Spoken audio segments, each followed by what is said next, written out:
Welcome to Prize Giving. I'm Samuel, Head Student for 2021. And I'm Izzy, also Head Student for 2021. First of all, welcome to all this year's award winners. Although it's a shame that we are unable to meet in person for yet another year, we're delighted that you can join us for virtual prize giving. For now, we'll hand over to Mr. Martin, but we'll see you guys at the end to welcome in our new successors.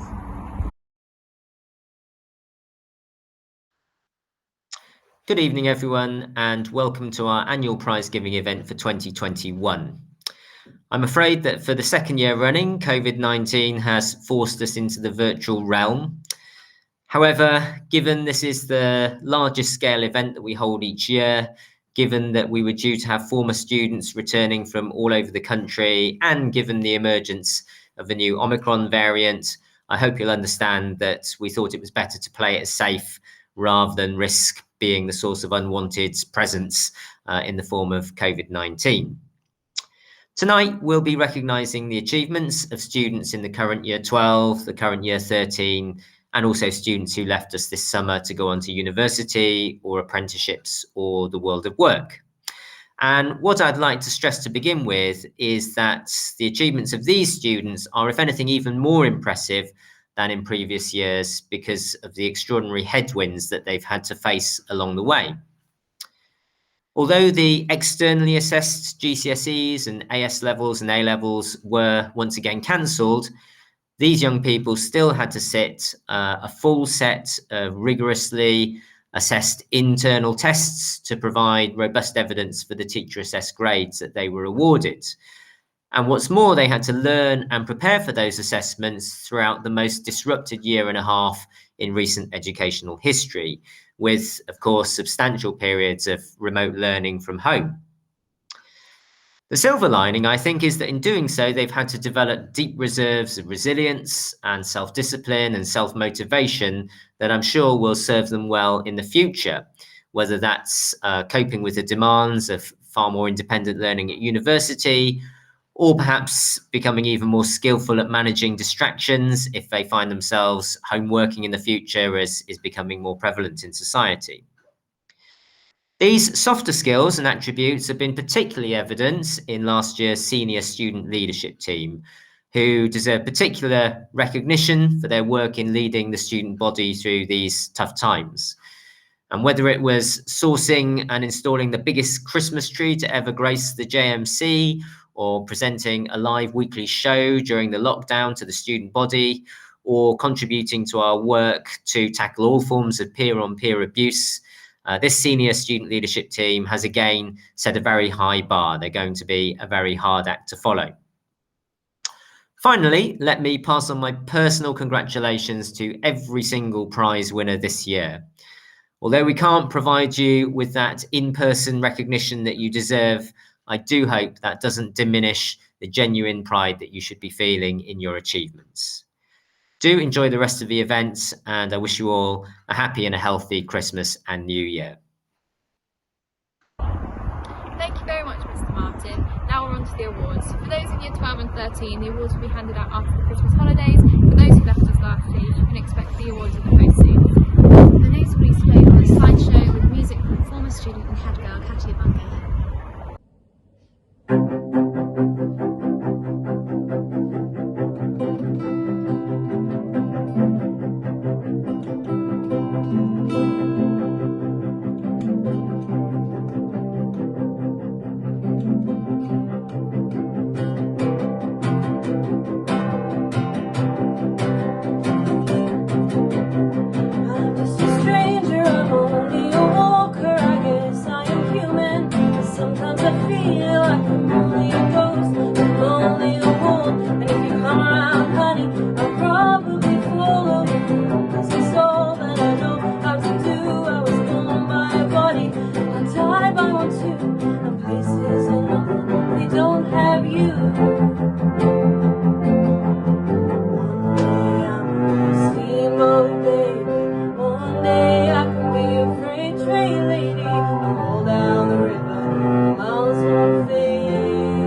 trying to fool myself into thinking that everything is small, that nothing has reason. I woke up and cried, the convulsion of honesty brought me to life when I thought I was wrong.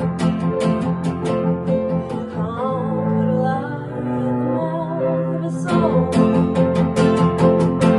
One day I can be a steamboat baby, one day I can be a freight train lady, all down the river, miles won't faze me.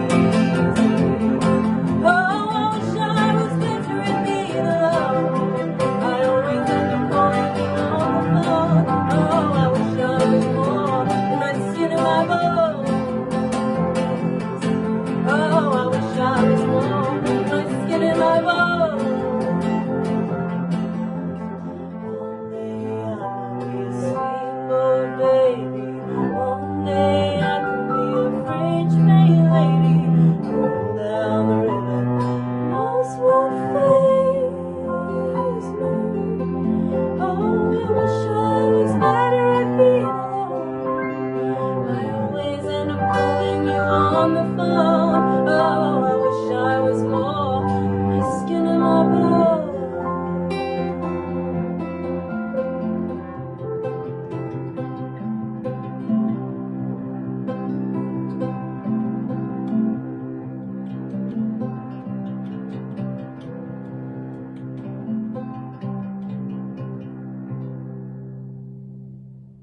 A huge congratulations to all of our award winners. You do not have this ceremony you deserve, but know that your awards are just as well earned as any other years. A reminder, you'll be able to collect your awards after Christmas if you're still at WPS, but if you're in last year's A-level cohort, look out for your awards in the post. Tonight's speaker you may know if you listen to sports podcasts. He is a well-known journalist for Talk Sports and he interviews top footballers and athletes. I'm proud to announce that our guest speaker is ex-Wheatley Parker Jackson Cole.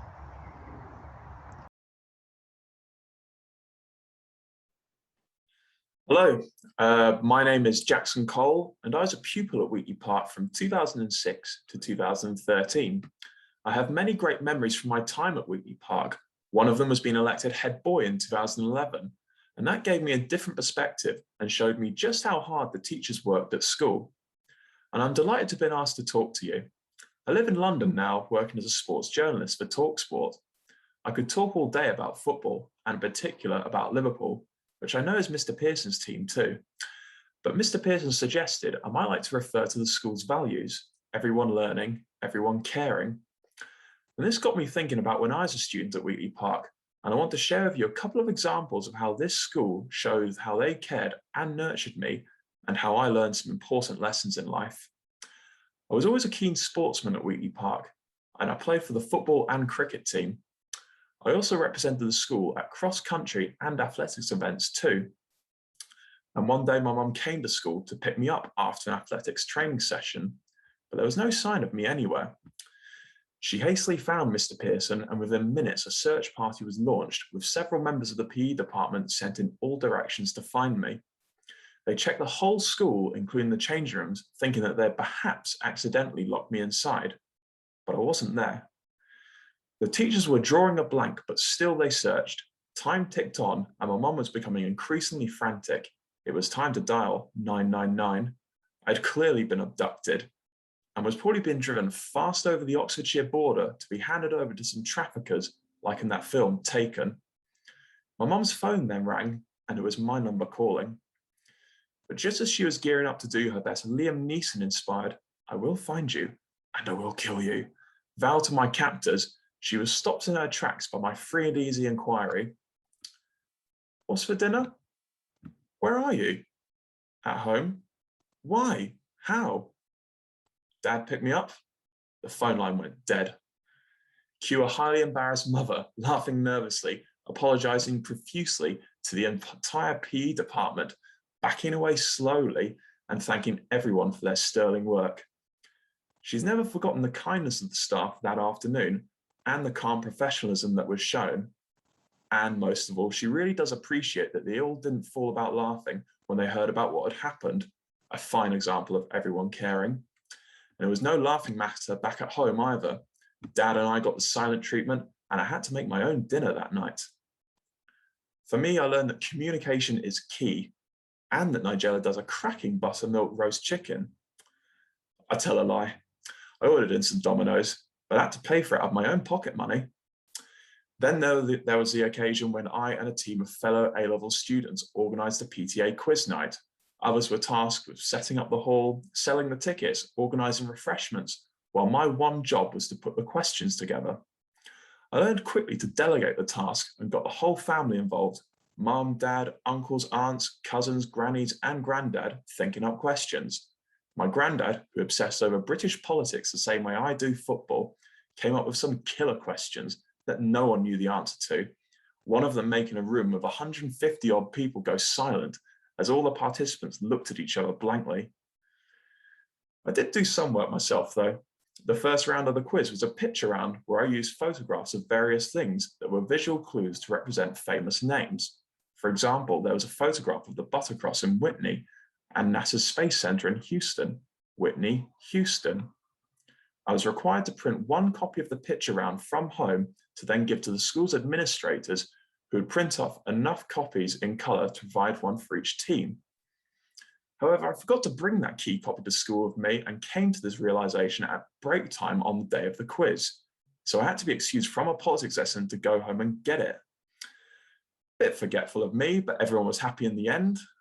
And you'd have thought I'd have learned my lesson there, but later that night, as the parents, teachers, and governors were filling up the hall, someone asked me where the questions were. I swear I'd sent them through to Flora, more of her later. I'd written them all on a PowerPoint, but Flora said she had never received said PowerPoint. We were about to start our quiz night without any quiz questions. It was then that one of the assistant head teachers came to the rescue. She drove me home fast to pick up my USB stick. I got back to school in the nick of time. Just as our compare for the evening, Mr. West was saying, "Welcome, ladies and gentlemen, to the PTA quiz night." Another example of staff caring and coming to the rescue.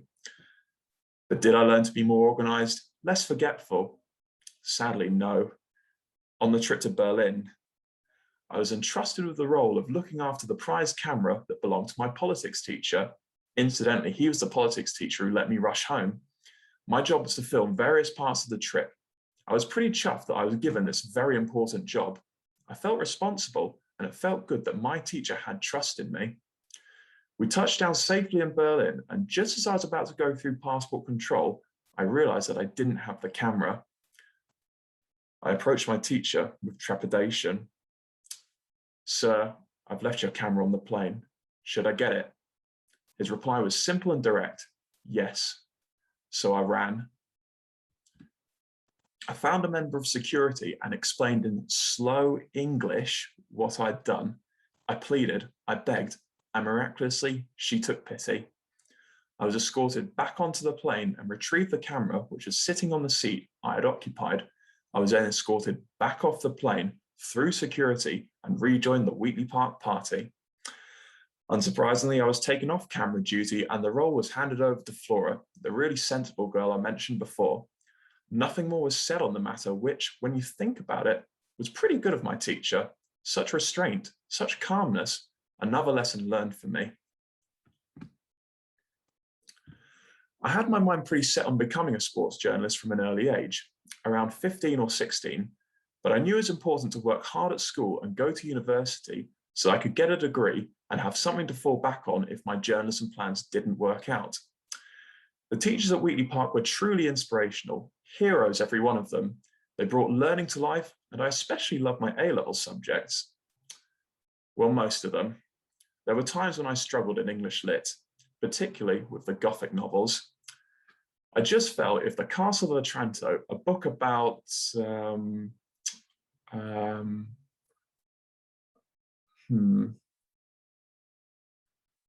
I'm not totally sure what it was about, but if that passed for entertainment in the late 1700s, then society sure has progressed. I mean, we've got Love Island and Married at First Sight today. No, but seriously, my English teachers refused to give up on me, to their absolute credit, and they took me through it slowly and steadily, and their hard work paid off big time. My mum and dad threw a party when they heard I passed English Lit. Then it was off to the University of Southampton to study history, followed by a one-year journalism course at News Associates. Shortly after that, I got a break at TalkSport, and I write for their website and do a bit of broadcasting. So to round off, I would say to all pupils, you really are very lucky to be at Wheatley Park. The teachers have your back. They want you to do well, to enjoy your learning and to achieve success. And the one big piece of advice I would give is cut them some slack, appreciate what you've got and try to stay focused, always. Thank you to Jackson Cole for your words and the time you've given up being with us. Now comes a rather sad time for the SSLT. Prize giving is when we hand over from the old to the new team. So now we'll say goodbye and leave you in the capable hands of next year's SSLT.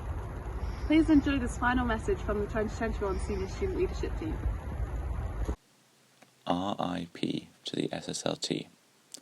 We worked so hard this year. We're sorry we have to disappear. We'll hand over to these new guys, so we must now say our goodbyes. But don't forget the things we managed to execute, like Samuel in the hazmat suit, serving burgers at the summer formal, trying to make COVID life feel more normal, struggling to put up a 14-foot tree, and the food bank running so successfully. The student briefings to start each morning, while everyone was still yawning. So, RIP to the SSLT, from Samuel, Ryan, Sharon, both Izzy's and Becky. Thank you very much. We hope you've been enjoying yourself tonight. And thank you to the previous SSL team for making this happen. We'd like to say a few thank yous to the people involved tonight. The teachers, parents and carers, our sponsors, governors and everyone else involved. We hope to see many of you next year for more awards. Thank you very much and good night.